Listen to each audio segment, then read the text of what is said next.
Muy buenos días, queridos amigos, familia de la fe que nos sigue por este medio, para compartir siempre la palabra de Dios, esta palabra que es actual, esta palabra que es vigente, esta palabra que cielo y tierra pasarán, pero su palabra no pasará.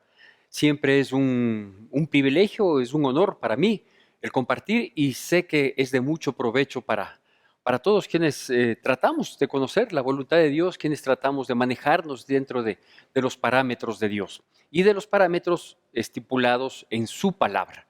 Porque muchas de las ocasiones la gente dice que ama a Dios, que quiere a Dios, que busca a Dios, que quiere agradarle a Dios, pero por un lado sus frutos, sus hechos, sus comportamientos, sus actitudes no reflejan precisamente ese deseo, entre comillas.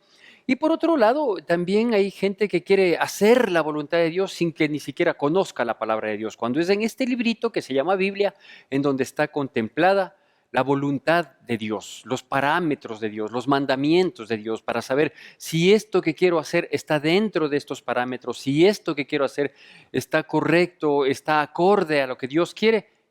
Este es el librito que nos da ese parámetro. Así que es por eso que siempre es necesario compartir la palabra de Dios. Ahora entendemos, viendo el comportamiento del mundo, viendo el comportamiento de las personas, viendo la condición tan trágica, tan deplorable, tan vergonzosa en la que se encuentra la sociedad, pues podemos darnos cuenta, digo, del olvido que hay del verdadero Dios, de la palabra, ¿sí? Mencionar, se le puede mencionar, se pueden tener ritos, se pueden tener distintas acciones, entre comillas, de reverencia supuestamente o de alguna inclinación espiritual, pero la realidad, los resultados nos dicen otra cosa, ¿sí? Bueno, uno de los personajes más destacados en cuanto a infundirnos fe, en cuanto a darnos ejemplo de verdadero compromiso con Dios, son aquellos 4 varones que destacan en Babilonia, cuando el pueblo de Dios, fruto de su desobediencia, de su olvido, de haberle dado la espalda a Dios, fueron llevados en cautiverio a Babilonia, ¿sí? Por el rey Nabucodonosor. Destacan desde el inicio del libro del profeta Daniel, destacan estos 4 varones, ¿sí? 4 varones que nos muestran, digo, lo que implica un compromiso con Dios, lo que implica un vivir para Dios, lo que implica la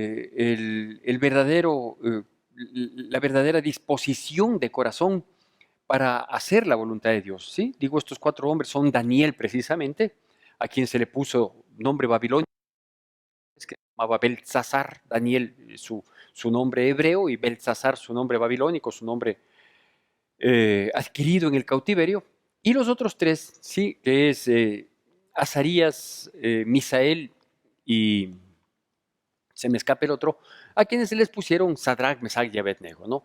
Estos cuatro personajes son más que destacados y sirven de excelente ejemplo cuando se quiere hablar de firmeza en el Evangelio. Mire, nosotros vivimos al igual que ellos, ¿sí? Ellos bajo una presión mucho mayor, pero al igual que ellos, nosotros vivimos una presión social, por decirlo de algún modo. En el caso de ellos tenían una presión legal inclusive que ponía en riesgo literalmente sus vidas. Pero nosotros vivimos una presión social hacia un pecado que Dios lo ha dejado muy claro, lo ha dejado muy claro, y que obviamente en el contexto general de lo que nos muestra la palabra de Dios, nos muestra no solo el pecado, no solo qué no debemos hacer, sino por qué no debemos hacer y hacia dónde iríamos a parar si es que cometemos ese pecado. Ese pecado se llama idolatría, ¿sí? La idolatría no es otra cosa sino que hay 2 definiciones, la una en el carácter o en el sentido netamente espiritual y que se refiere a un rito religioso, dice el diccionario de la Real Academia de la Lengua, que la idolatría es un rito religioso hacia una imagen o hacia alguna cosa llamada o considerada sagrada, ¿sí? Pero la idolatría también, en el mismo diccionario de la Real Academia de la Lengua, dice que es el amor excesivo a alguna cosa o persona, ¿sí? Y yo quiero más centrarme en este segundo concepto, ¿sí? Ya le voy a decir cuál es el nombre de esta charla. Digo, yo quiero centrarme más en este segundo concepto de idolatría, que es el amor excesivo hacia una cosa o una persona, porque es precisamente ese tipo de idolatría la que hoy estamos viviendo y que Dios nos advirtió desde siempre y hasta siempre que no hagamos. Por ejemplo, en el tiempo antiguo, ¿no es cierto? Habían muchas creencias paganas, muchos ritos, muchas doctrinas que tenían su manifestación física, ¿sí? Es decir, formaban ciertos personajes, algunos medios raros, otros como efigies de varones, de hembras, otros cuerpos de animales con cabezas de hombres o viceversa. Es decir, cada una de aquellas religiones, aquellas creencias, aquellas ideologías que tenían sus símbolos, ¿sí? Sus imágenes. Y a estas imágenes pues les adoraban, les rendían un culto, les ofrecían sacrificios, a veces unos sacrificios, como podemos ver en el Antiguo Testamento, a veces unos sacrificios bastante crueles inclusive, ¿no? Por ejemplo, el hecho de ofrecer niños y quemarles en un fuego ardiente, etcétera, etcétera. Entonces, todas esas creencias que existieron y que existen, inclusive hasta el día de hoy, pero que antes eran mucho más generalizadas, esas creencias se quisieron meter, se quisieron contaminar la creencia del Dios del pueblo escogido, del pueblo de Israel. Un Dios que les había dicho claramente, a mí no me ven, ¿sí? Porque yo soy espíritu, porque yo soy Dios de dioses, yo no tengo forma humana, ¿sí? Pero mi manifestación es totalmente real, ¿no es cierto? Por eso les advirtió, por ejemplo, la salida de Egipto, ¿sí? Les dice, cuando saliste de Egipto, ninguna figura viste, ¿sí? Pero sí viste cómo yo abrí el mar, cómo ustedes pasaron en seco, cómo les conduje a través de una nube, cómo les sustenté con el maná del cielo, cómo les di agua de la roca. Es decir, es un Dios al que no se le ve y no se le puede dar una representación humana, ¿sí? Pero que sí se nota su obra, su presencia, ¿sí? No solo en lo que Él hace para beneficio de su pueblo, de quienes le creemos, en el cumplimiento de sus promesas, sino que también lo que hace en nosotros, es decir, cambiar nuestras vidas. Sí, yo no tengo una imagen, yo no tengo una estatua, yo no tengo una escultura, sí, pero tengo un Dios que porque le permito, porque me he rendido, porque le pido, sí, guía mi vida, sí, y obviamente mi vida debe tener resultados que confirmen y ratifiquen la existencia de este Dios, sí. Entonces digo, la idolatría siempre estuvo presente, pero quizás hoy en día la idolatría religiosa, me refiero con el primer concepto que me permití sugerir al inicio de esta charla, pero creo que hoy aplica mucho más este segundo concepto, ¿sí? El de la idolatría, que es este amor excesivo por cosas o personas. Y para eso no hay mejor texto, creo yo, explicativo que precisamente el libro de Daniel, cuando habla de una de las situaciones en las que se fueron puestos en aprieto estos cuatro magníficos personajes que relata la palabra de Dios. Bueno, le pongo un poquito en contexto para recordarle estas historias maravillosas de Daniel y sus tres amigos en Babilonia. Precisamente fueron estos tres amigos los que en el capítulo 3 del libro de Daniel fueron puestos en apremio, porque se le ocurrió al rey Nabucodonosor levantar una estatua, una imagen que simbolizaba a sí mismo en realidad, estatua sin propia vanidad, y que se haga todo un evento, ¿sí? Cuando suenen los instrumentos musicales a efecto de que todos se postren y adoren. ¿Sí? Y eso, esa era la disposición, esa era la ley que estaba dada, una ley que conllevaba también cuya desobediencia a esta ley tenía una sanción punitiva, y la sanción punitiva no era una multa, no era un cese de funciones por un tiempo, no, no, la sanción a quien no se postrara y adorara a esta imagen que había hecho Nabucodonosor, digo, como símbolo de sí mismo, en su ego, en su vanidad, eh, era la muerte, era entrar a un horno de fuego en el que, vea, la amenaza era bastante grave. ¿sí? Y dice así, luego le doy el nombre de esta charla. Voy a permitirme leer solo los versículos pertinentes porque la historia, digo, es muy conocida, o es más, si no la conoce, le invito para que usted lea todo el libro de Daniel, desde el capítulo 1, y vaya viendo cómo Dios, en su infinita misericordia, siempre ha contado con alguien firme, fiel, dispuesto, comprometido, consagrado, como Dios espera de usted y de mí, si es que queremos seguirle y tener el honor de demostrar que somos llamados hijos de Dios. Bueno, la potestad de ser llamados hijos de Dios. En el libro de Daniel, capítulo 3, versículos del 10 al 12, dice así, estos versículos nos hablan de la sanción y de el descubrir a estos tres personajes, a Sadrach, Mesach y Abednego, que ellos decidieron no postrarse ni adorar esa imagen, porque tenían bien claro la ley de Dios que decía: solo a tu Dios adorarás, a Él le vamos a amar, le vamos a adorar, le vamos a bendecir, nos vamos a rendir, le vamos a obedecer, solo a Él, ¿sí? Pero viene lo siguiente, y dice así, va a salir en pantalla, y si no, usted puede seguirlo también en, en su Biblia, sea en la Biblia tradicional, en la que tiene pasta y hojas, o la que viene en los aparatitos inteligentes tecnológicos que hoy nos brindan esta facilidad. Dice así: tú, oh rey, has dado una ley que todo hombre, al oír al son de la bocina, de la flauta, del tamboril, del arpa, del salterio, de la zampoña y de todo instrumento de música, se postre y adore la estatua de oro. Y el que no se postre y adore sea echado dentro de un horno de fuego ardiendo. Hay unos varones judíos, los cuales pusiste sobre los negocios de las provincias de Babilonia, Sadrach, Mesach y Abednego. Estos varones, oh rey, no te han respetado, no adoran tus dioses, ni adoran la estatua de oro que has levantado.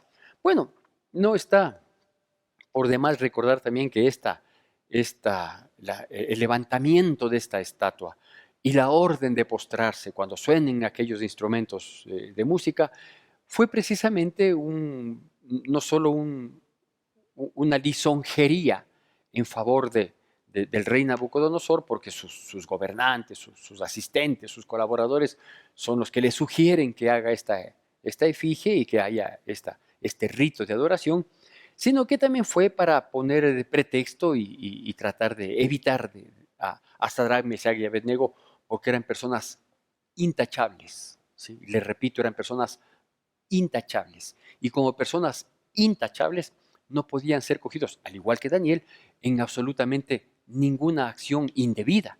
Entonces, no habiendo eso, pues se inventan leyes, se inventan situaciones, ¿sí? que vayan relacionadas con la convicción de su fe, de su Dios, para poner tropiezo. Y que es hacia eso va el mundo, ¿no? Hacia eso va el mundo. O sea, como quieren desaparecerle a Dios de la vida, ya lo están haciendo con sus pecados, con sus obras malvadas, ¿no? Pero como quieren desaparecer, entonces ahora ya quieren ir prohibiendo cada vez más. Entonces, como no nos pueden prohibir, porque tenemos un compromiso, porque tenemos una firmeza, porque tenemos el deseo de agradarle a Dios, ¿sí? Entonces lo que hacen es inventar leyes humanas para que en el incumplimiento de esas leyes las sanciones sean una verdadera amenaza para los cristianos, y por eso piensan que vamos a dejar de hacer o vamos a adquirir ciertas costumbres, actitudes, o vamos a permitir o vamos a sumarnos a sus malévolas ideologías, a sus malévolas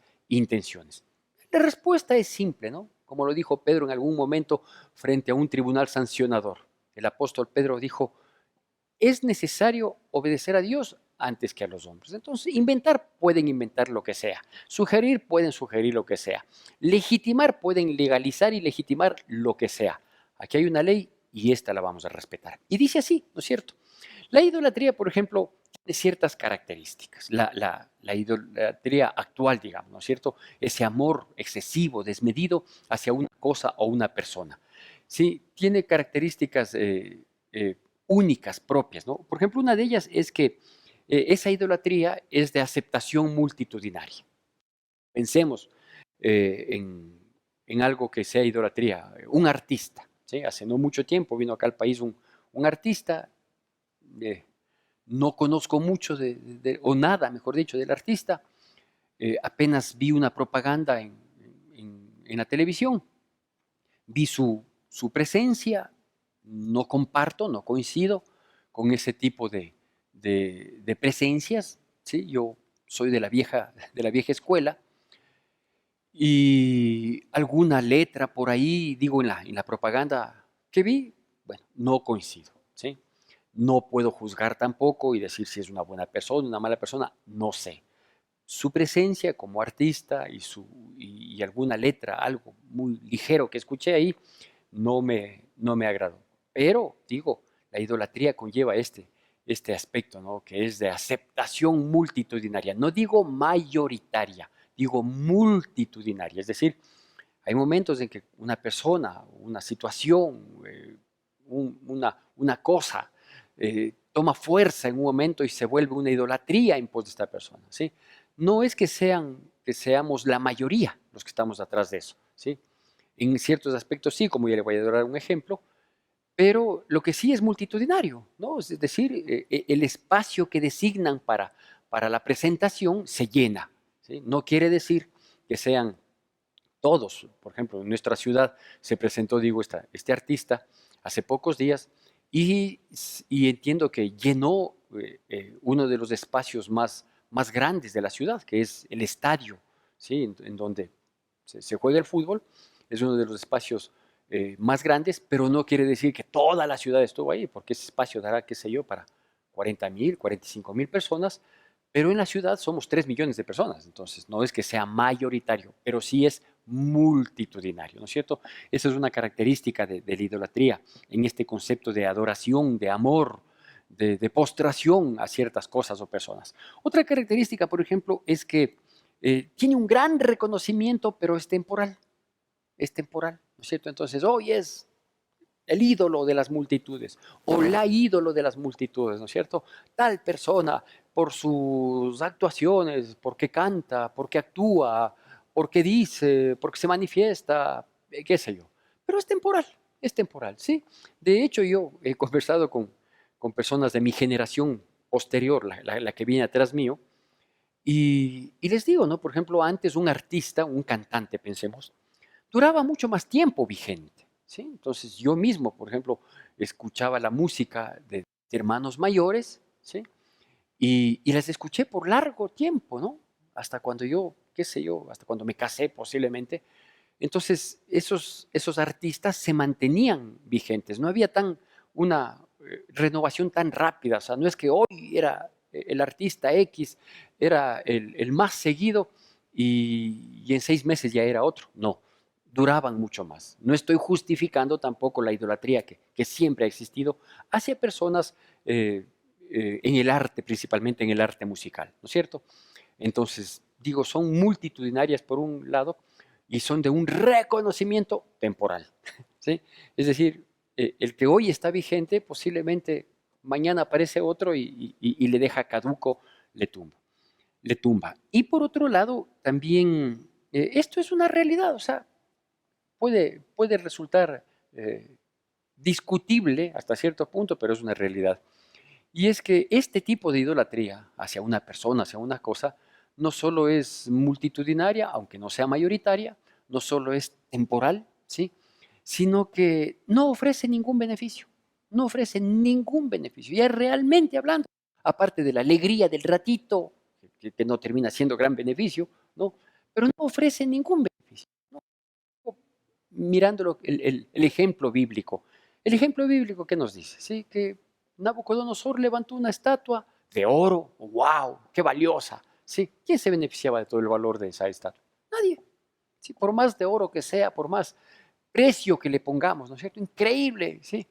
¿Quién se beneficiaba? Nadie. ¿Sí? Cuando uno va a ver un artista, ¿quién se beneficia? El artista. No es que uno sale con una satisfacción que le dura el resto de la vida o con un impacto que a la vuelta de la esquina le cambia la vida para mejor. No, ¿no es cierto? Entonces, son estas circunstancias, digo, que rodean a la idolatría, pero que quienes son idólatras, es decir, quienes van, se postran, por decirlo de alguna manera, es decir, van con disposición, haciendo un esfuerzo temprano a ver al artista, etcétera, etcétera, ¿sí? van con ese ímpetu, ¿no? Se puede ver, por ejemplo, en las noticias, las entrevistas que hacen, ¿no? Ya cuando la gente está yendo hacia el lugar donde se va a presentar, hay una euforia, hay una loquera, y que a ratos se ve comportamientos totalmente desatinados, ¿no? Porque van a ver a una persona, no sé qué pueda hacer una persona, pero increíble, ¿no? Frenéticos van en pos de esa persona. Y cuando salen de ahí, me gustaría preguntarles también, no solo qué le pareció el show, el espectáculo, que de hecho si lo van a ver es porque les gusta y van a salir con la satisfacción de haber visto su ídolo o a la ídolo, pero, pero en realidad no es que haya un beneficio, ¿no? O sea, el ir a ver a un cantante, ¿sí? Uno sale y sale aprendiendo de ese cantante, no solo las canciones, sino quizás una buena enseñanza de vida, decir, no, ve este cantante, eh, 40 años en- en su arte y es un hombre fiel, ¿sí? Jamás le ha fallado a su esposa y sus hijos, ¿sí? Algunos han seguido la profesión del padre, otros no, pero son gente de bien, ¿sí? Entonces, aparte de aprenderme las canciones, yo quiero ser como él en su conducta de vida. Sería magnífico, sería maravilloso, pero eso no sucede.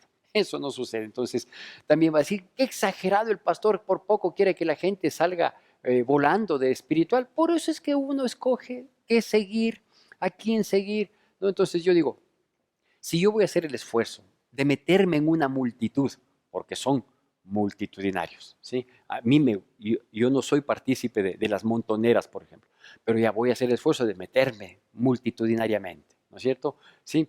Porque le doy un reconocimiento, aunque sea temporal, pero un reconocimiento. Pero si no voy a sacar ningún provecho, pero si no voy a sacar ningún beneficio, si el único que se beneficia es él con el valor de mi entrada, que además no son baratas, ¿sí? Que nos quejamos de que no tenemos, y sin embargo, vea, el rato del rato, hasta nos inducen al error en la apreciación de la condición económica del pueblo. ¿A qué me refiero? A que por ahí una persona comentó al ver que hubo un respaldo multitudinario a este artista, pues una persona acá en nuestro país dijo que la condición del país está muy buena, muy buena. ¿Por qué? Porque fueron a verle a él. Entonces, no es un parámetro, pero mire cómo nos inducen al error, ¿no es cierto? Entonces, no es que la condición está muy buena, es que la idolatría es así, ¿sí? La idolatría a uno le hace gastar lo que no tiene en lo que no aprovecha. Pero bueno, ahora, eh, ¿qué pasó con, con los judíos? Versículo 12 que acabamos de ver, que habían decidido marcar la diferencia. ¿Qué había pasado con estos judíos que dijeron nosotros no vamos a adorar, no nos vamos a postrar ante ese Dios, aunque la ley diga que merecemos la pena de muerte en un horno de fuego ardiendo? ¿No es cierto? Bueno, aquí viene el título de esta prédica que estamos ya por concluir. El título se llama La amenaza no es sentencia. La amenaza no es sentencia. Y me pareció correcto poner este nombre, ¿por qué? Porque quienes queremos marcar la diferencia, porque quienes queremos seguirle a Dios en un mundo que no le tome en cuenta, porque quienes procuramos vivir para agradarle a Dios, porque quienes pensamos en una vida futura, ¿sí? Y no en una condenación eterna futura, porque quienes creemos que debemos mantener una conducta correcta, ¿sí? Sin que lo correcto sea negociable, ¿sí? Porque quienes queremos formar hijos de bien, porque quienes creemos no en un sistema político, no en las personas, no en instituciones, sino que creemos en un Dios que sostiene, que sustenta, que guía, que respalda, que bendice, que levanta, que alienta, que provee, ¿sí? A quienes nos postramos únicamente a Él, a quienes le buscamos únicamente a Él. Obviamente somos la excepción, somos pocos, ¿sí? Pero nos pueden decir locos también, no hay problema, que nos digan locos, que nos digan lo que sea, nosotros sabemos qué es lo que queremos, ¿no es cierto? Y mejor ejemplo, pues nos dan Sadrach, Mesach y Abednego en esta oportunidad, como más adelante en los capítulos subsiguientes, que insisto, le invito para que lea el libro de Daniel, es una belleza, es una maravilla, como toda la Biblia. También Daniel en su momento demostró esta firmeza, esta convicción. Así que yo quiero leerle unos dos versiculitos adicionales para concluir con esto y con unas dos situaciones que hay que destacar. Versículos 16 y 18 del mismo, del 16 al 18 del mismo capítulo 3 del libro de Daniel dice así: Sadrach, Mesach y Abednego respondieron al rey Nabucodonosor diciendo: No es necesario que te respondamos sobre este asunto. He aquí nuestro Dios a quien servimos puede librarnos del horno de fuego ardiendo, y de tu mano, oh rey, nos librará. Y si no, sepas, oh rey, que no serviremos a tus dioses ni tampoco adoraremos la estatua que has levantado. Bueno, aquí nosotros lo que vemos en ellos es simplemente una firmeza, ¿no? Una firmeza en sus convicciones, en que: Yo soy cristiano, y si soy cristiano, pues voy a ser cristiano, punto, se acabó, ¿sí? Pero no hay pero, yo soy cristiano, voy a tratar de agradarle a Dios. Entonces, el primer punto que yo quiero destacar es que es necesario tener eh, muy claro los conceptos, ¿no? O sea, tener muy claro los conceptos. Si usted dice que es cristiano, si yo digo que soy cristiano, esforcémonos por serlo, siempre, en todo tiempo y en todo lugar. Si yo no puedo ser cristiano solo aquí, en el rinconcito navideño de la iglesia, o quizás allá que está ubicado el púlpito, que se ven las prédicas de los días domingos, ¿sí? Y al salir de aquí, no serlo, no. No, eso no es ser cristiano, eso es ser mentiroso, eso es autoengañarnos, eso es ser hipócrita. Yo no puedo ser cristiano en mi casa, con mi esposa, con mis hijos, y dejar de serlo cuando salgo solo de casa a hacer alguna gestión, ¿no es cierto? Entonces yo tengo que ser cristiano en mi casa, tengo que ser cristiano en mi trabajo, tengo que ser cristiano en mi vecindario, donde sea que yo vaya, tengo que ser cristiano. ¿Y por qué debo ser cristiano? Porque debo tener los conceptos claros, este primer punto, ¿no es cierto? Entonces, ¿qué dice? Dice: sepa, oh rey, que nosotros no vamos a claudicar en ese sentido. Nosotros sabemos ante quién únicamente tenemos que postrarnos, que es nuestro Señor, nuestro Dios, el Dios de los hebreos, el gran yo soy, el creador del cielo, de la tierra, el que abre los mares, el que llama a las estrellas por su nombre. Es decir, hay varias maneras de describir a nuestro Dios. A Él le vamos a hacer caso. De resto, vea, digan lo que digan, venga lo que venga, hagan lo que hagan. Al horno de fuego, pues al horno de fuego me de ir. ¿Sí? Ya, ¿qué más queda? Entonces, tener claro los conceptos, primera cosa. Y segundo, saber a quién voy a agradar, ¿no? O a quién quiero agradar, o a quién debo agradar. Porque eso de decirme cristianito y agradar al mundo y agradar a las personas y quedar bien con este, con ese, ahora está de moda, es que hay que ser entendidos, que no hay que ser de cabeza cuadrada, hay que ser bien abiertos, es que no, Señor, ¿sí? Yo sé a quién debo agradar. ¿Quién debo agradar es a Dios, ¿sí? Permítame concluir, digo, recordándole el título, ¿no? El título, el nombre que me permití ponerle a esta charla se llama La amenaza no es sentencia. Es eso nomás, es amenaza, ¿sí? Entonces, sepa que no vamos a declinar. Somos cristianos y como cristianos nos vamos a manejar, ¿sí? La moda no va a influir en nuestra vida, en nuestro comportamiento, en nuestra actitud y menos en nuestra doctrina. Esta palabrita que es eterna no necesita actualizarse porque es eterna, pues, ¿no es cierto? Entonces, digo, permítame concluir dándole algunos ejemplos de idolatría actuales, ¿no es cierto? Sí, artistas, deportistas. Hay unos que son dignos de ser seguidos y admirados, no solo por su condición deportiva, sino por sus condiciones de vida. Un deportista que ha sido fiel a su novia, a su esposa, a sus hijos, no es un malviviente, no es que malgasta los excesivos ingresos que hoy tienen, ¿no es cierto? Que se comporta correctamente. Amén, eso es lo que hay que seguir, eso es lo que hay que seguir, ¿sí? Pero porque ahí sí hay beneficio, pues, ¿sí? Pero una persona que de pronto llega a tener mucho dinero, termina su carrera profesional, ¿sí? Y malgasta su dinero, aunque le sobre para 3 vidas, pero que tiene una actitud incorrecta, ¿para qué seguirle, no es cierto? Pero a esas personas se les sigue tristemente. Entonces, artistas, deportistas, como personas, a pésimos políticos de la historia que han habido y que hay muchos que replican el día de hoy, ¿no es cierto? O sea, admiran a esta persona que logró mucho, ¿sí?